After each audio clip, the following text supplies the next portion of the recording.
2026 সালের ফেব্রুয়ারিতে ভারত ও শ্রীলঙ্কায় বসবে টি-20 বিশ্বকাপের 10ম আসর। গ্রুপ পর্ব সুপার 8-এর পর নকআউট ফরম্যাটের এ আসরে অংশ নেবে 20 দল। 55টি ম্যাচ শেষে যোগ্য দলের হাতে উঠবে স্বপ্নের শিরোপা। বিশ্ব ক্রিকেটের সংক্ষিপ্ত সংস্করণের এই আসর সামনে রেখে প্রস্তুতির কমতি রাখতে চায় না অংশ নেয়া দলগুলো।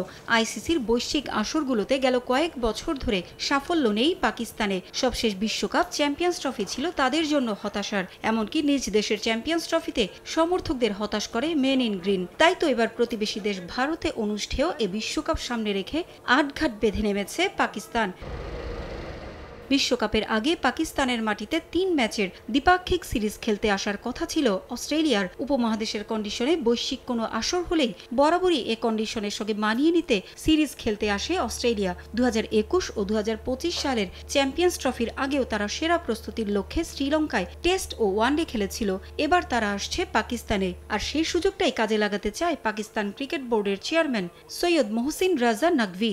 দ্বিপাক্ষিক নয়, বরং অস্ট্রেলিয়ার পাশাপাশি বাংলাদেশকে নিয়ে ত্রিদেশীয় সিরিজ আয়োজন করতে চান তিনি। প্রাণ সসের মাখামাখি টেস্ট নুডলসকে করে তোলে আরো ইয়ামি, আরো জোস। প্রাণ সস, সসের বস।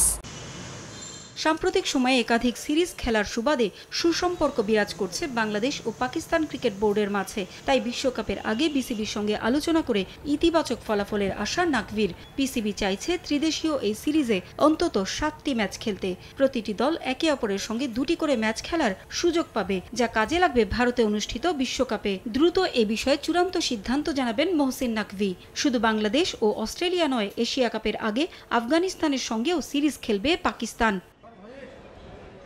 পারভিন আক্তার, সময় সংবাদ।